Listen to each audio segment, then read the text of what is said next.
Hello everyone, welcome back. हम लोग problem कर रहे थे, जितना कोऑर्डिनेट सिस्टम में पढ़े थे अब तक उस प्रॉब्लम में। ओके, तो आप प्रॉब्लम कर रहे थे, अब हम आगे कुछ क्वेश्चन करें। हाँ, एक क्वेश्चन मैंने उस दिन बोला था आपको होमवर्क करने के लिए, वो आप करके भेजा है नहीं अभी तक किसी ने, भेजना चाहिए। फिर से एक और मौका दे रहे, करके भेजिए, उसके बाद मैं उसके बारे में डिटेल बताऊंगा आगे। राइट, आज का पहला क्वेश्चन लिखिए, प्रूव दैट द पॉइंट्स -2, -1, दूसरा पॉइंट कॉमा दे के बाद 1, 0, फिर कॉमा तीसरा पॉइंट 4, 3 एंड चौथा point 1, 2 are the vertices of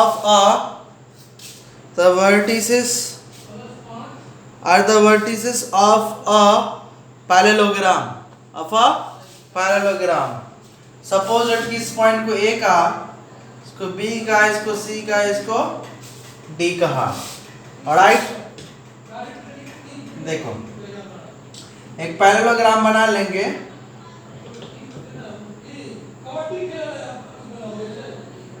parallelogram में point A, point B, point C, point D represent करेंगे। पॉइंट A का कोऑर्डिनेट -2, -1, पॉइंट B का कोऑर्डिनेट 1, 0, पॉइंट C का कोऑर्डिनेट 4, 3, पॉइंट D का कोऑर्डिनेट 1, 2। राइट,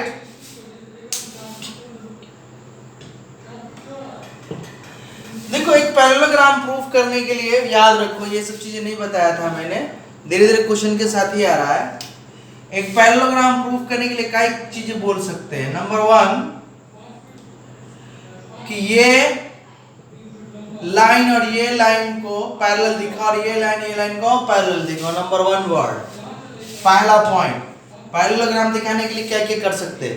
पहला point में या तो आप कर सकते हैं this should be parallel this and this should be parallel this, तो पैरेललोग्राम हो गया।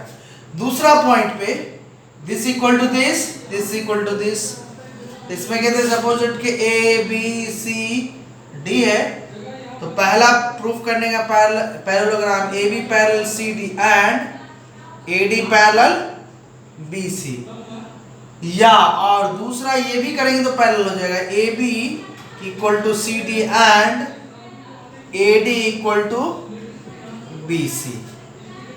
तीसरा ये भी करेंगे तो पैरेलल हो जाएगा AB parallel and equal CD, और चौथा में ले लो सिर्फ AD को पैरेलल इक्वल टू BC कर लो।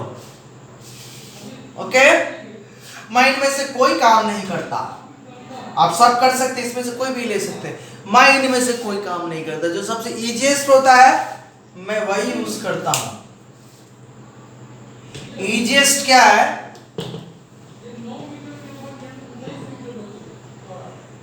इजीएस्ट ये है कि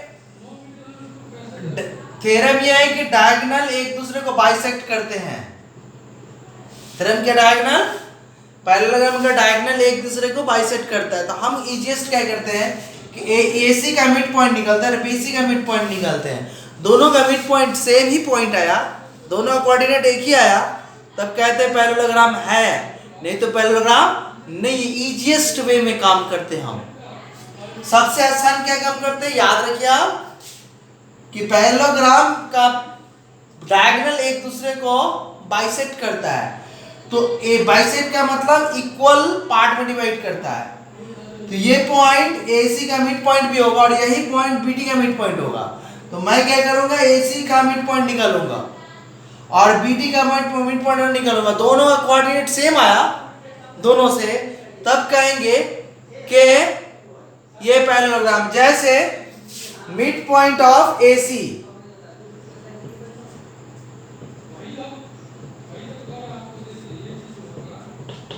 मिड पॉइंट ऑफ AC कैसे निकलेगा? x कोऑर्डिनेट का एवरेज -2 + 4/2 और y कोऑर्डिनेट का एवरेज -1 + 3/2। तो आया 4 - 2 2/2 1 और 3 में से 1 गया 2 2/2 1। तो मिड पॉइंट ऑफ AC कितना आया? 1 आया, 1,1। अब मिड पॉइंट ऑफ BD भी 1,1 आता है तो कहेंगे पैरेललोग्राम है, और नहीं तो पैरेललोग्राम नहीं है।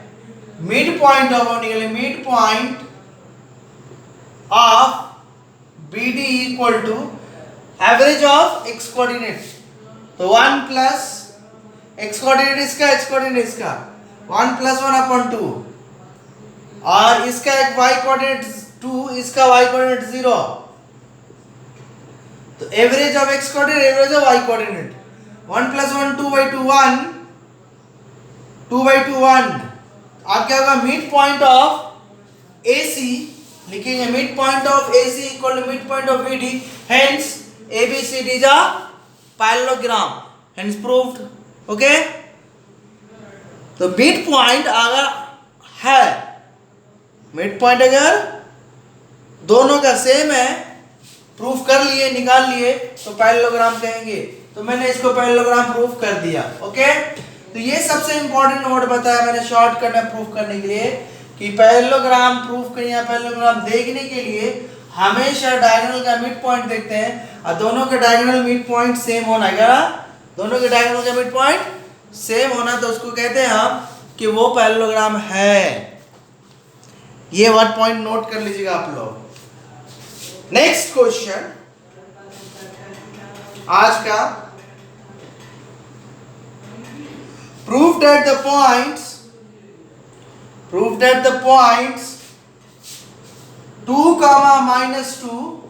prove that the point 2, -2, 8, 4, 5, 7 and 1, -1 are at the angular point of rectangle। क्या प्रूफ करना है? रेक्टेंगल होगा।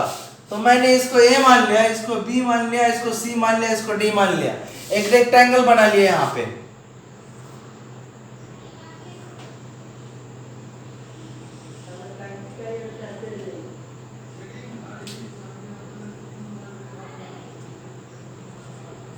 A में 2, -2, B में 8, 4, C में 5, 7, D में 1, -1, राइट। अब तुमको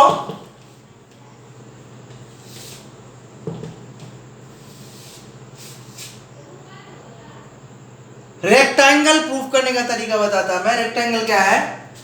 रेक्टेंगल में पहला कि AB equal to CD, AD equal to BC and diagonal दोनों का सेम।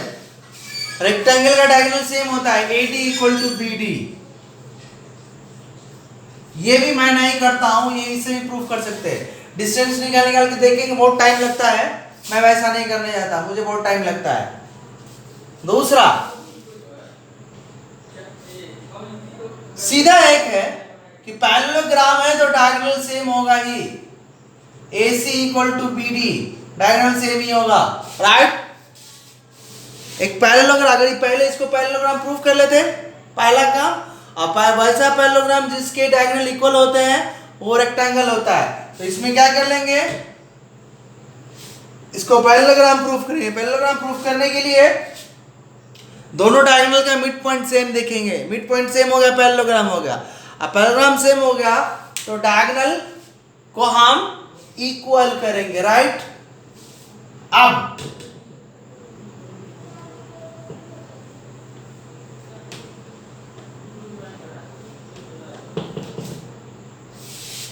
हम रेक्टेंगल, पैरेललोग्राम ही रेक्टेंगल तब बनेगा जब उसका डायगोनल इक्वल होगा। दूसरा में ये भी है, कोई एक कॉर्नर पैरेललोग्राम प्रूफ करने का तो कोई एक कॉर्नर को 90 प्रूफ कर देते हैं, राइट। 90 प्रूफ होता तो इसमें अपोजिट एंगल का सम, इसमें पैरेललोग्राम में याद रखना कि ये दोनों लाइन पहले तो इसका सम 180 और ये दोनों भी पहले तो इसका सम 180 और ये दोनों भी पैरेलल है तो इसका सम 180, राइट। तो पैरेललोग्राम के अपोजिट एंगल इक्वल होते हैं, राइट। पैरेललोग्राम के अपोजिट एंगल इक्वल होते हैं, तो ये दोनों एंगल इक्वल होंगे, ये दोनों एंगल। तो पैरेललोग्राम एक और भूल गया था मैं प्रूफ करने के लिए, अपोजिट एंगल इक्वल प्रूफ कर देंगे तभी वो पैरेललोग्राम हो जाएगा। अब क्या करेंगे कि कोई एक 90 प्रूफ किए तो अपोजिट में ये 90, तो ये पैरेललोग्राम प्रूफ हो गया है, तो ये 90 तो ये भी 90, राइट। अब ये दोनों पैरेलल है तो ये 90 है तो इन दोनों का सम 180 होगा, तो ये 90 ये भी 90, और ये दोनों पैरेलल है, ये 90 तो ये भी 90। तो कोई पैरेललोग्राम में कि एक कॉर्नर को 90 प्रूफ कर देते हैं तो वो पैरेललोग्राम के चारों कॉर्नर ऑटोमेटिक 90 होता है। आपको ज्योमेट्री में मिला है, राइट। ज्योमेट्री में आप सही से देखेंगे, फाउंडेशन में मिलता है आपको, मैंने दिया था बंच लिखने के लिए, उसमें ही होगा। 9, 10 सबके फाउंडेशन थे।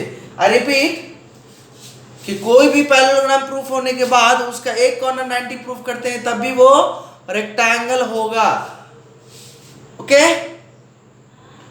और मैंने एक चीज छोड़ दिया था कि पैरेललोग्राम का अपोजिट एंगल इक्वल हो। सपोज दैट के ये पैरेलल ABCD है, अगर कोई क्वाड्रिलेटरल है, इसमें angle A equal to angle C and angle B equal to angle D proof किया तो कहेंगे ABCD या parallelogram, okay, right. Opposite angle equal होते हैं पैरेललोग्राम में, तो पहले इसको पैरेललोग्राम प्रूफ करेंगे, राइट। पैरेललोग्राम प्रूफ करने के बाद this angle equal to this angle, और एंगल A को 90 प्रूफ कर दिया तो ये C भी 90 होगा क्योंकि दोनों अपोजिट एंगल इक्वल हो गए, राइट। अब ये दोनों आपस में इक्वल होते हैं, ओके। अब ये दोनों पैरेलल हैं तो पैरेलल का जो इंटरसेक्टिंग लाइन होता है तो सेम साइड से एंगल का सम 9th का थ्योरम है कि 180 होता है, तो इन दोनों का सम 180, ये 90 है तो ये भी 90 होगा। अब ये दोनों इक्वल है, ये 90 तो ये चारों एंगल 90 हो गए, ओके। क्वाड्रिलेटरल में चारों एंगल 90 होते हैं। पैरेललोग्राम बोला, उस पैरेललोग्राम का एक एंगल 90 बोल दिया, चारों एंगल ऑटोमेटिक 90 हो गया, राइट। अब मैं क्या करता हूं, हमेशा दो काम प्रूफ करता हूं मैं। 90 हो गया तो इसका स्लोप m1 माना, इसका स्लोप m2 माना, तो 90 का मतलब कि दोनों के स्लोप का प्रोडक्ट -1 होता है, राइट। तो एक कॉर्नर पे दोनों लाइन सेगमेंट का एक कॉर्नर पे दोनों लाइन सेगमेंट का स्लोप का प्रोडक्ट -1 अगर दिखा देंगे तो वो एंगल 90 ऑटोमेटिक हो जाता है। ये बेस्ट मेथड है प्रूफ करने के लिए आसान में। पहले पैरेललोग्राम प्रूफ करो किससे कि डायगोनल इक्वल करो, क्या करो, पैरेललोग्राम प्रूफ करो डायगोनल बाइसेक्ट करा के, राइट, जो अभी मेथड लिया था। और दूसरा एक कॉर्नर में स्लोप का दोनों लाइन जो एंगल बनाता है दोनों साइड, उन दोनों के स्लोप को प्रोडक्ट को -1 दिखाओ तो रेक्टेंगल हो जाएगा। लेकिन मैंने अभी स्लोप नहीं पढ़ाया है, आप स्लोप पढ़ाएंगे हम, तो स्लोप तो अभी पढ़ा नहीं सकते, प्रॉब्लम कर रहे हैं, तो स्लोप नहीं पढ़ाएंगे तो हम दो इसी मेथड से करेंगे कि पैरेललोग्राम प्रूफ करेंगे। पैरेललोग्राम प्रूफ करने के बाद हम दूसरा काम करेंगे कि डायगोनल का लेंथ निकालेंगे, और डायगोनल का लेंथ दोनों इक्वल हो गया, थोड़ा टाइम लगेगा लेकिन हो जाएगा। डायगोनल का लेंथ इक्वल हो गया तो कहेंगे रेक्टेंगल है। तो पहले मिड पॉइंट ऑफ AC निकाला,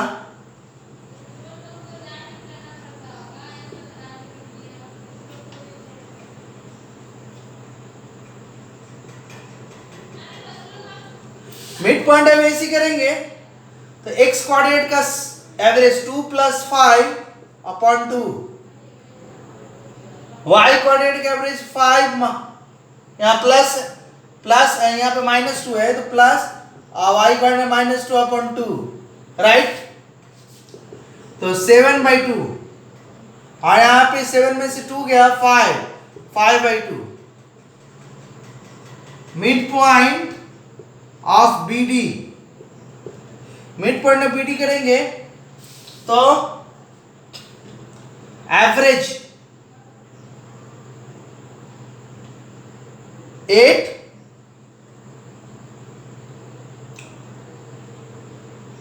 मैं क्वेश्चन देख लूं सही से लिखा है कि नहीं लिखा। 2 - 2 8 4 5, 7 -1, 1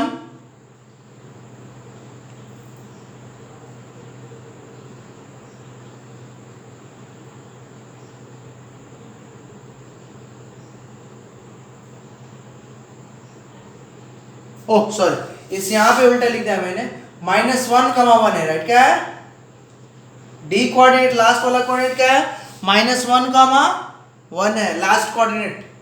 पहला कोऑर्डिनेट था 2, -2, दूसरा कोऑर्डिनेट 8, 4, तीसरा कोऑर्डिनेट 5, 7, चौथा कोऑर्डिनेट -1, 1। तो अब यहाँ पे average of x coordinate 8 plus इसका x कोऑर्डिनेट -1 है upon 2, average of y coordinate 5 plus यहाँ y कोऑर्डिनेट 1 है 4 + 1 अपॉन 2। 8 में 7 गया 7 अपॉन 2, 4 + 1 5/2, तो 7/2, 5/2, 7/2, 5/2। तो हुआ mid point of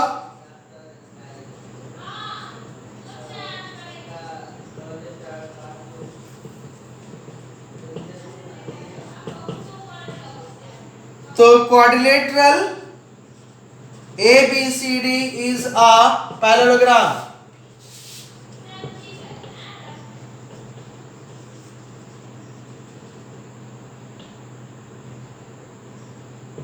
parallelogram, right, okay. Parallelogram proof होने के बाद अब हम क्या करेंगे कि डायगोनल का लेंथ निकालेंगे, तो टाइम लगेगा। एवरेज मैं स्लोप नहीं पढ़ाया, स्लोप पढ़ा लेंगे अभी कुछ देर में इस क्वेश्चन को करने के बाद, कि स्लोप की जरूरत पड़ रही, राइट। AC का लेंथ निकालेंगे √ x कोऑर्डिनेट में x1 - x2 मानेंगे, तो यहाँ पे 5x1 और x2 और 2, x1 और x2 whole square plus y1 7 -+2 whole square. 5 में से 2 गया 3 स्क्वायर, 7 में से 2 गया +2 9 स्क्वायर, 3 स्क्वायर 9, 9 स्क्वायर 81, 90। 90 के बाद ये हो गया 90 के लिए 10 × 9, 10 का स्क्वायर रूट परफेक्ट नहीं है, 9 परफेक्ट स्क्वायर है, 9 का स्क्वायर रूट 3√10, राइट। अगर BD भी 3√10 आता है तो क्वाड्रिलेटरल हो जाएगा, राइट। यहाँ पे लिख लीजिए AC जो है डायगोनल वो 3√10 आया। यूनिट्स कह लीजिए, जो भी यूनिट्स आएगा।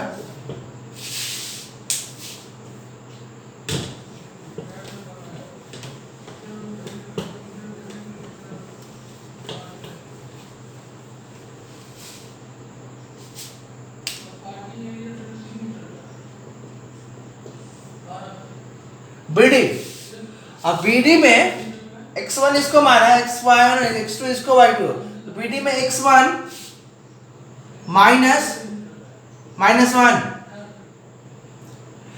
x1 - x2 to the whole square plus y1 - y2 to the whole square, y1 यहाँ y2 यहाँ, ये हो गया 8 -+1 whole square, 4 -1 3 square, 8 + 1 9 square, 3 square, 9 square 81, 3 square 9, √90,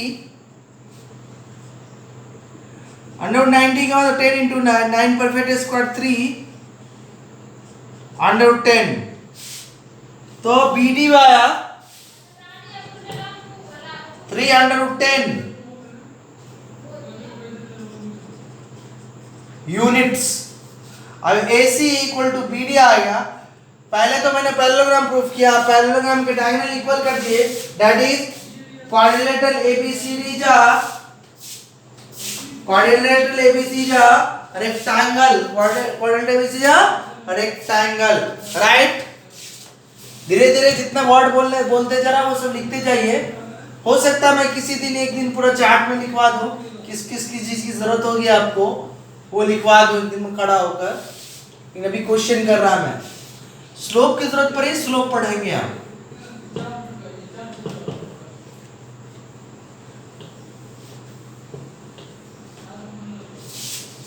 right, slope की जरूरत पड़ी, आसानी से प्रूफ नहीं हुआ स्लोप नहीं रहने की वजह से, नहीं तो स्लोप रहता तो फास्ट में करते।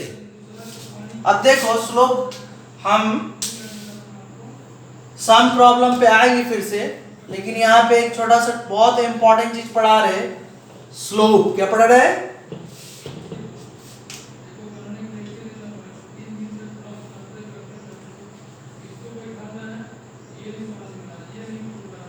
Slope of a line.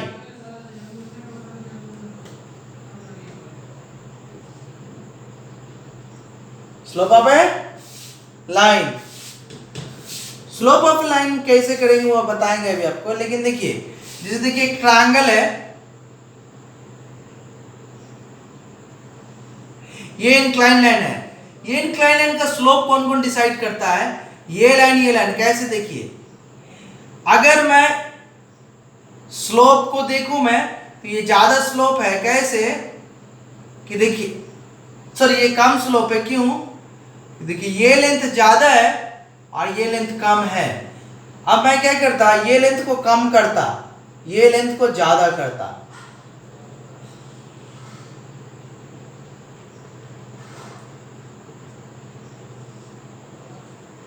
तब इसका स्लोप ज्यादा हो गया, ज्यादा इंक्लाइन हो गया, ये कम इंक्लाइन था ये ज्यादा इंक्लाइन हो गया।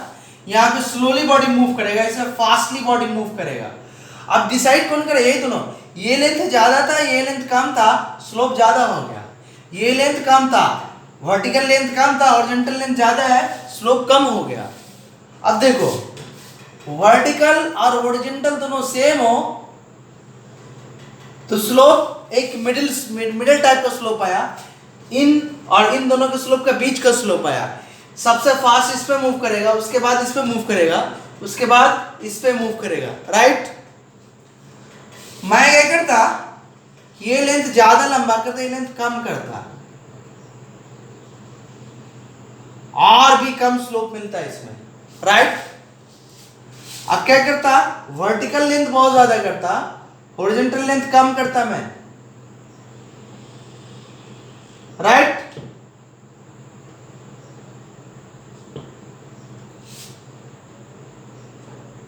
ओके, अभी इसका स्लोप और ज्यादा है, इसमें बॉडी और फास्ट मूव करेगा, इसमें सबसे स्लो मूव करेगा, राइट। इसका सबसे ज्यादा स्लोप है, तो स्लोप हमेशा हॉरिजॉन्टल लेंथ वर्टिकल लेंथ, जो इंक्लिनेशन इस लाइन का इंक्लिनेशन कौन डिसाइड कर रहा है? वर्टिकल लेंथ और हॉरिजॉन्टल लेंथ डिसाइड कर रहा है, ये इटसेल्फ डिसाइड नहीं कर रहा। जैसे मैंने एक मार्कर यहां रखा और एक मार्कर यहां रखा, एक हॉरिजॉन्टल एक वर्टिकल, और दूसरा मार्कर यहां रखा। जैसे जैसे इस मार्कर को मूव करेंगे तो क्या करेंगे, इसका लेंथ हम बढ़ा रहे हैं, इसका लेंथ बढ़ा रहे हैं तो स्लोप बढ़ रहा है, बढ़ रहा है, बढ़ रहा है।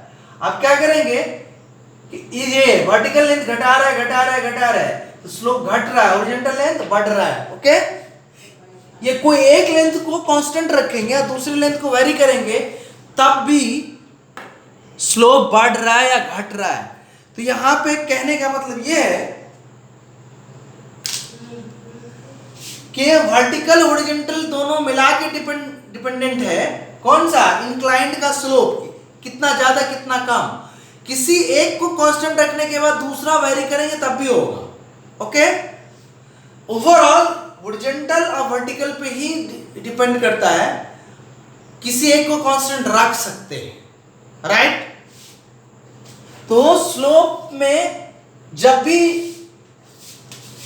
कंसेप्ट आएगा वो वर्टिकल और हॉरिजॉन्टल का ही आएगा, इट सेल्फ उस लाइन का नहीं आएगा जिस लाइन का स्लोप। बच्चे पूछ बैठेंगे हमसे कि सर स्लोप तो निकाल रहे इंक्लाइन लाइन का, ओके, और पैरामीटर दिख रहा है हॉरिजॉन्टल और वर्टिकल का, ऐसा कैसे हो रहा है? तो ऐसा इसलिए हो रहा है कि वो दोनों हॉरिजॉन्टल और वर्टिकल पे ही डिपेंड करता है। तो निकालते हैं लाइन का, बट हॉरिजॉन्टल वर्टिकल पे डिपेंड करता है, इसलिए वहां से दिखेगा, ओके। अब मैं काम करने जा रहा हूं स्लोप निकालना। For the sake of simplicity हम कोऑर्डिनेट को फर्स्ट क्वाड्रेंट में लेंगे, फर्स्ट क्वाड्रेंट में। अब देखिए ये एक लाइन है,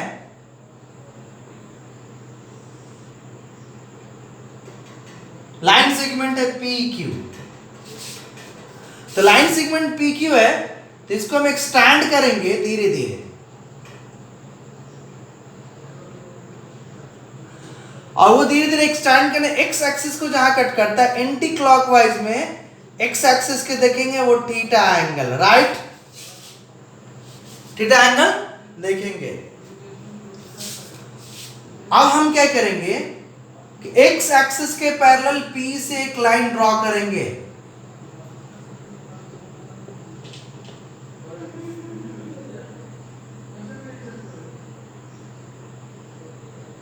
मुझे स्लोप चाहिए, स्लोप ऑफ पी क्यू निकालना है, राइट। पी का कोऑर्डिनेट x1 y1 मान लिया, और क्यू का कोऑर्डिनेट पॉइंट x2 y2 मान लिया। मैंने बोला पी क्यू लाइन सेगमेंट को एक्सटेंड करके किसी पॉइंट, सपोज दैट के आर पॉइंट पे कट किया है, या एस पॉइंट पे या एन पॉइंट पे, कहीं पे भी एन पॉइंट पे कट किया, एक पॉजिटिव एक्स एक्सिस को, नॉट पॉजिटिव एक्सिस से कट किया, और एक्स एक्सिस से कौन सा पॉजिटिव साइड से, पॉजिटिव साइड इस साइड है, ये नेगेटिव साइड इधर है, राइट, ओके। अब कहा कि ये लाइन तो पॉजिटिव नेगेटिव एक्सिस से कट गया है, तो हम इसको ऐसे ही बढ़ा के पॉजिटिव एक्सिस भी दिखा सकते हैं, मतलब इस लाइन के पैरेलल भी यहाँ देख ले सकते हैं, राइट। ये दोनों लाइन पैरेलल है, तो ये दोनों लाइन पैरेलल, जहां जितना थीटा बनेगा उतना थीटा यहाँ बन जाएगा, ओके, राइट। तो मैं इसको नहीं दिखाता हूं हमेशा, मैं यही ले लेता हमेशा, ओके। वैसे डेफिनेशन क्या है, पॉजिटिव एक्स एक्सिस से जितना एंगल बन रहा है एंटी क्लॉकवाइज में, तो पॉजिटिव एक्स एक्सिस से एंटी क्लॉकवाइज से बन रहा है, तो मैं इसी को सोच रहा हूं कि पॉजिटिव एक्स एक्सिस साइड से, पॉजिटिव एक्स एक्सिस साइड इस साइड से, तो इसी साइड से इस लाइन को देखेंगे एंटी क्लॉकवाइज में, तो एंगल थीटा बन रहा है। उसी का ट्रांसफर मैंने किया, पैरेलल यहाँ ट्रांसफर किया पॉजिटिव एक्स एक्सिस पे, तो ये दोनों पैरेलल है, तो ये एंगल, ये इंटरसेक्टिंग लाइन हो गया, तो ये एंगल और ये एंगल करिस्पॉन्डिंग एंगल हो गए। करिस्पॉन्डिंग एंगल इक्वल होते हैं, क्या होते हैं, करिस्पॉन्डिंग एंगल इक्वल होते हैं। इक्वल होने की वजह से मैंने यहाँ थीटा तो यहाँ भी थीटा ले लिया, ओके। कभी भी एंगल नेगेटिव साइड से, नेगेटिव एक्स एक्सिस साइड से मेजर नहीं होता है, एंगल हमेशा पॉजिटिव एक्स एक्सिस साइड से मेजर होगा, राइट, एंटी क्लॉकवाइज डायरेक्शन में। अब क्या करेंगे, P से x एक्सिस के पैरेलल एक लाइन ड्रॉ करेंगे, तो x एक्सिस से एक लाइन, और Q से एक लाइन पैरेलल ड्रॉ करेंगे y एक्सिस के, ये y एक्सिस है, ये x एक्सिस है। तो P से जो ड्रॉ किया है पैरेलल टू x एक्सिस, उस लाइन को सपोज R पॉइंट पे कट करता है, Q पॉइंट से पैरेलल ड्रॉ किया है y एक्सिस के, राइट। तो यहाँ पे 90 है, ये 90 हो गया, तो ये भी 90 हो गया, राइट, ये दोनों पैरेलल हैं। तो एंगल R जो हुआ वो 90 हुआ, that is PQ, triangle PQR is a right angle.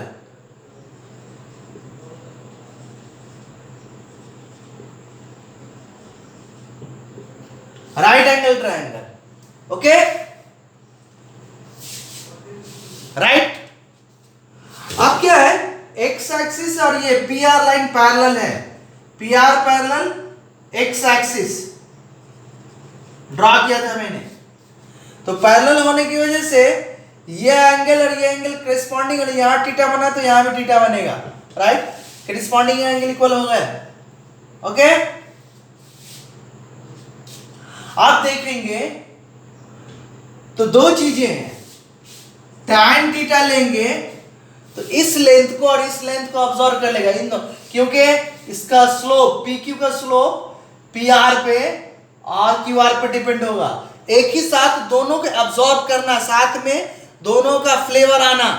तो फ्लेवर लेने के लिए tan लेंगे तो tan में परपेंडिकुलर हुआ QR, tan थीटा लिया तो QR upon PR।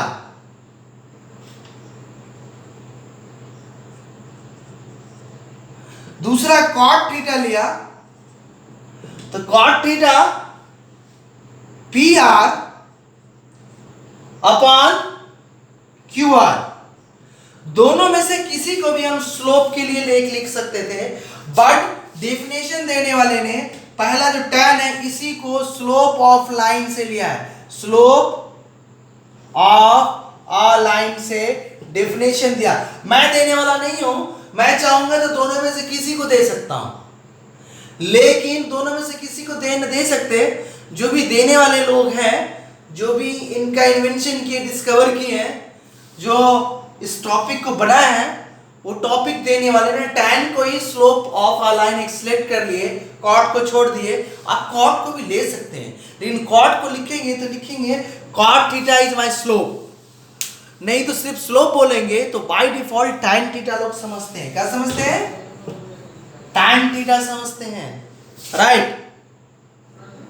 tan theta को स्लोप समझते हैं। तो मैंने आपको स्लोप समझा दिए, अब स्लोप निकालना है, राइट।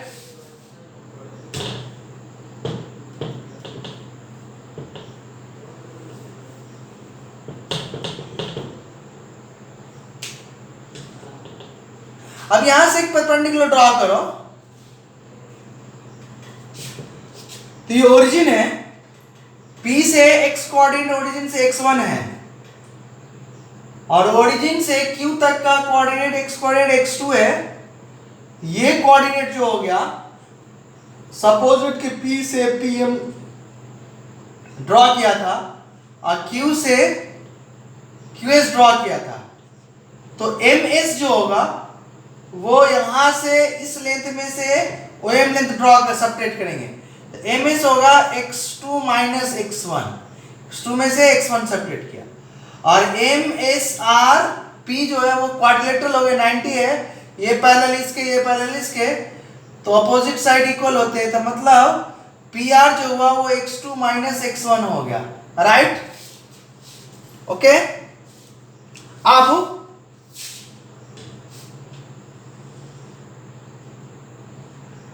क्वाड्रिलेटरल तो PM इक्वल टू RS होगा, तो PM है y1, तो ये भी y1 हो गया, और ये टोटल लेंथ है यहां से यहां तक, Q से x एक्सिस तक y2। तो अब ये लेंथ निकालना है मुझे QR, ये टोटल लेंथ यहां से यहां y2 और ये लेंथ y1, तो टोटल लेंथ में से ये लेंथ सबट्रैक्ट करें तो ये लेंथ बचता है, that is y2 minus y1, right.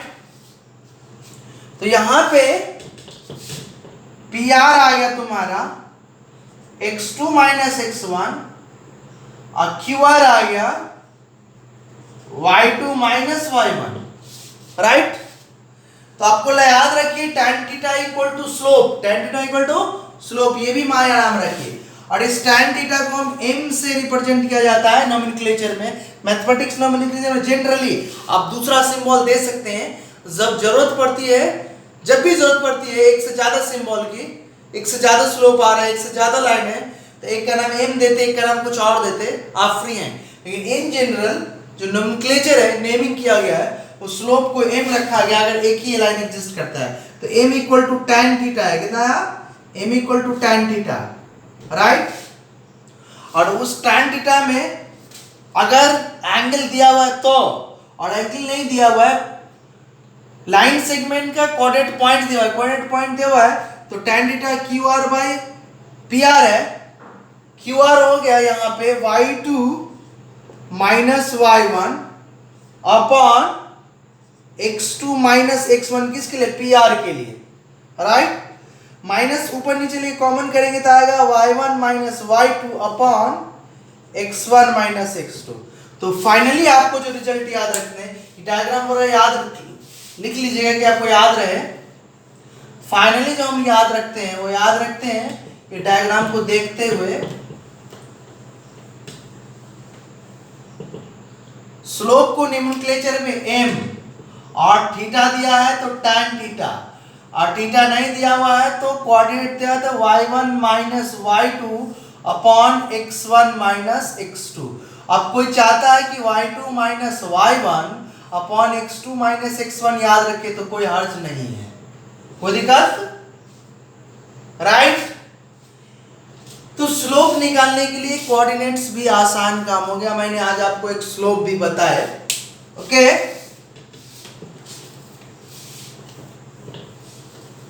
अब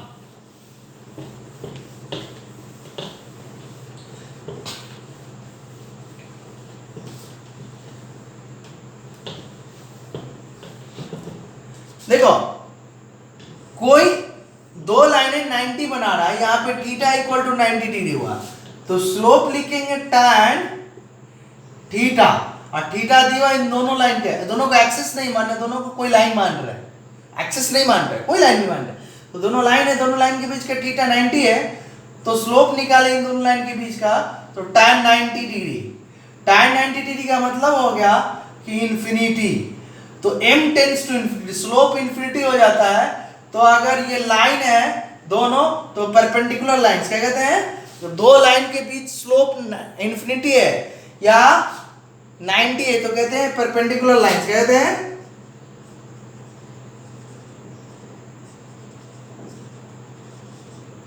राइट। दूसरा, परपेंडिकुलर लाइन प्रूफ करने के लिए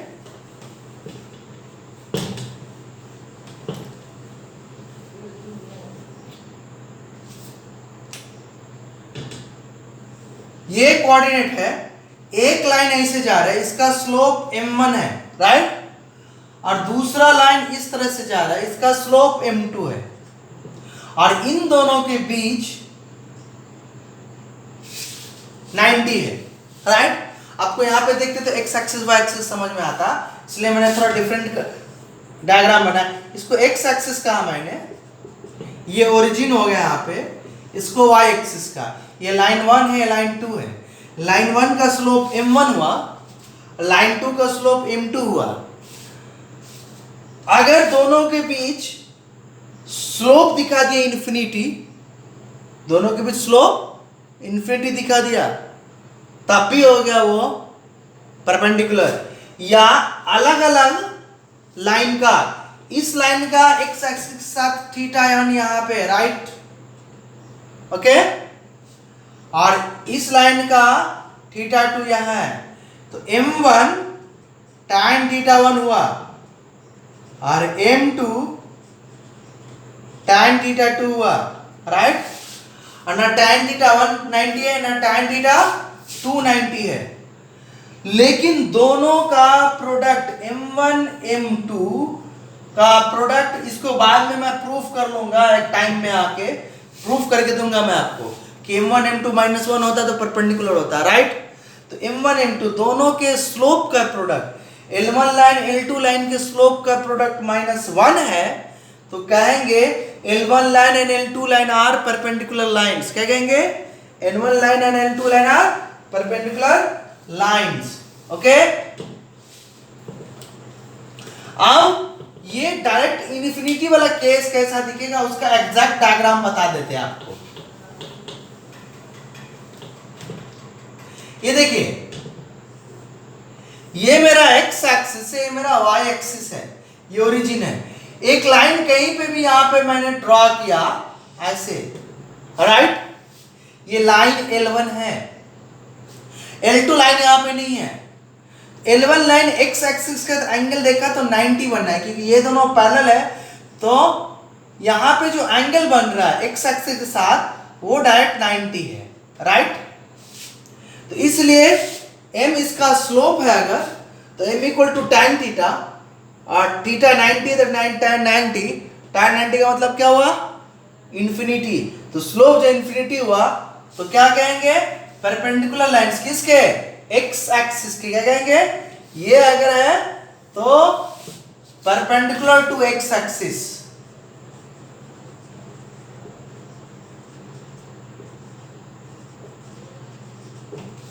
और m1 m2 -1 है तो कहेंगे परपेंडिकुलर लाइंस, क्या कहेंगे, परपेंडिकुलर लाइंस। दोनों को मैंने आप सेपरेट करके बता दिए कि आपको कंफ्यूजन थोड़ा भी ना रहे। परपेंडिकुलर लाइंस मतलब दोनों के स्लोप का प्रोडक्ट, दोनों के स्लोप का प्रोडक्ट, दोनों का tan, एक का tan थीटा 1 x एक्सिस के साथ और दूसरे का tan x एक्सिस के साथ, पॉजिटिव एक्सिस के साथ tan थीटा 2, तो tan theta 1 into tan theta 2 that is, एक का m1 एक का m2, तो m1 m2 -1। लेकिन एक ही लाइन और x एक्सिस के साथ 90 बना रहे हैं तो कहते हैं स्लोप 90 है, क्या कहते हैं, स्लोप 90 है, राइट।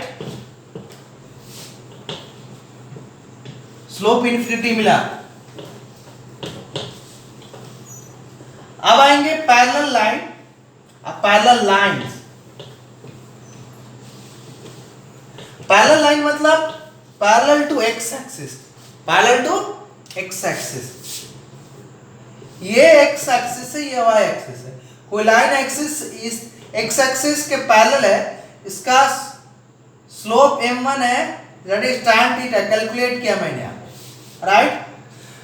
तो दो पैरेलल लाइन के बीच एंगल दो ही बनते हैं, या तो 180 बनते हैं या तो 0 डिग्री बनते हैं। तो इन दोनों, ये लाइन L है तो थीटा या तो 0 डिग्री होगा और 180 डिग्री होगा, राइट। अब देखो यहां पे एक चीज बोल देता, ये चीज बोलने का नहीं था लेकिन आ गया तो बोलना पड़ रहा है मुझे।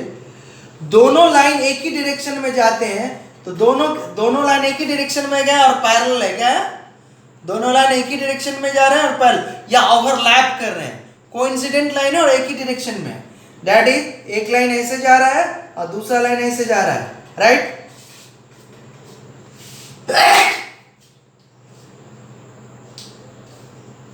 तो इस केस में दोनों के बीच का एंगल जो होता है वो 0 डिग्री या 0 डिग्री होता है, सेम डायरेक्शन में, और 0 डिग्री को 0 रेडियन भी कहते हैं, राइट। 0 डिग्री को 0 रेडियन भी कहते हैं, या इसी को आप दूसरे लिख सकते हैं, 0 डिग्री मतलब 0 और 180 डिग्री मतलब पाई, 90 डिग्री मतलब पाई बाई 2। दूसरा 180 तब बनता है जब दोनों लाइन ओवरलैप कर रहा हो बट अपोजिट डायरेक्शन में जा रहा हो। एक इस पॉइंट से इस डायरेक्शन में जा रहा है, उसके अपोजिट डायरेक्शन में दूसरा जा रहा, और ओवरलैप नहीं कर रहा, पैरेलल है बट दोनों का डायरेक्शन अपोजिट है, क्या है, दोनों का एक इस डायरेक्शन में तो एक दूसरा अपोजिट डायरेक्शन में जा रहा है। इस केस में दोनों लाइन के बीच, इन दोनों लाइन के बीच जो एंगल बनेगा, या इस और इस लाइन की जो एंगल बनेगा वो 180 बनेगा। तो पैरेलल लाइंस के बीच क्या है, ये दोनों कोइंसिडेंट है, ये दोनों पैरेलल है, ये दोनों कोइंसिडेंट है, ये दोनों पैरेलल है, लेकिन ये दोनों पैरेलल में एक दूसरे के अपोजिट है, ये दोनों कोइंसिडेंट में एक दूसरे के अपोजिट है 180 डिग्री। ये दोनों कोइंसिडेंट है बट सेम डायरेक्शन में, ये दोनों पैरेलल है बट सेम डायरेक्शन में, तो 0 डिग्री। इसीलिए मैंने कहा 0 डिग्री और 180 डिग्री पैरेलल लाइंस के बीच में, ओके, और coincident. For parallel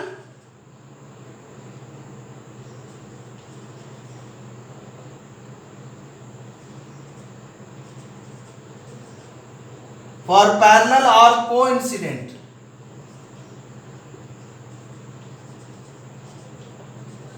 to x axis, for parallel or coincident to x axis, कौन लाइन, लाइन L, ओके। तो इसमें m निकालेंगे tan 0 रखो और पाई रखो, tan 0 भी 0 होता है और tan पाई भी 0 होता है। तो डैट इज स्लोप जब 0 हो जाए, किसी लाइन का जब स्लोप 0 हो जाए तो उसको डायरेक्ट कह दो कि पैरेलल टू एक्स एक्सिस और कोइंसिडेंट टू एक्स एक्सिस। किसी लाइन का स्लोप जब 0 हो जाए तो डायरेक्ट कहो कि वो या तो पैरेलल एक्स एक्सिस के या कोइंसिडेंट एक्स एक्सिस। अभी डायरेक्शन नहीं पढ़ा रहे इसलिए डायरेक्शन के बारे में बात नहीं करेंगे, सिर्फ पैरेलल ले लिए, सेम डायरेक्शन में ऑपोजिट डायरेक्शन में, तब भी इस तरह से वो पैरेलल नहीं बोला जाता, कोइंसिडेंट बोला जाता है, राइट।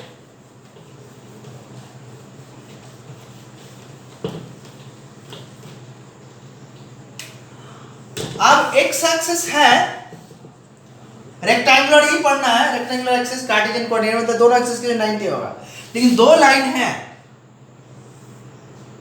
लाइन L1 और L2, दोनों लाइन पैरेलल है या कोइंसिडेंट है? लाइन्स आर पैरेलल और कोइंसिडेंट, लाइन्स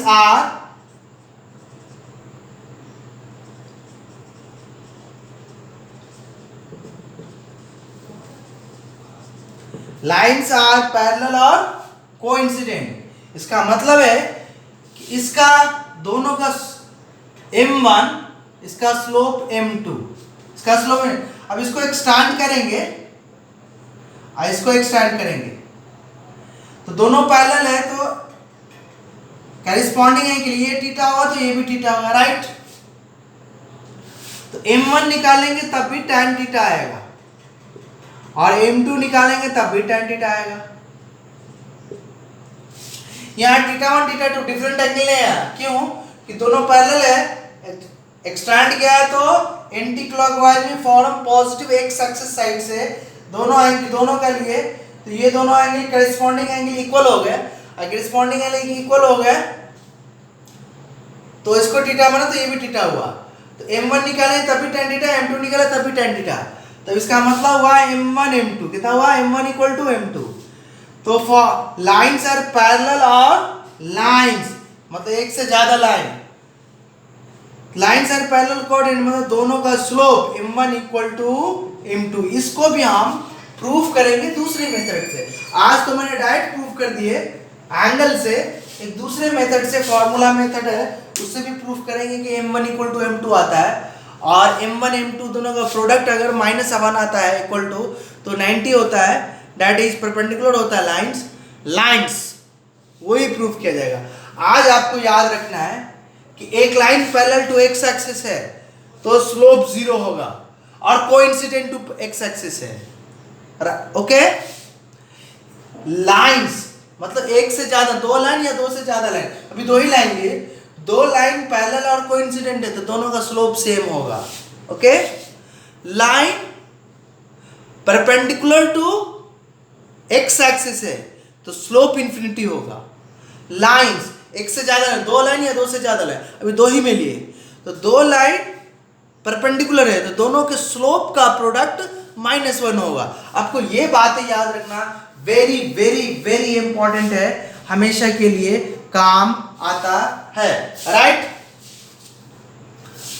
स्लोप की बातें यहीं पे हम खत्म करते हैं, ओके।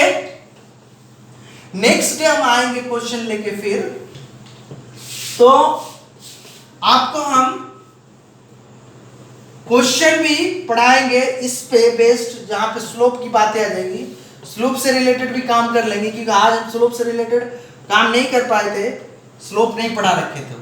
मैंने आज स्लोप आपको पूरी तरह से बता दिए, तो आपका काम है स्लोप भी पढ़ लेना। जो भी एक क्वेश्चन बताए है,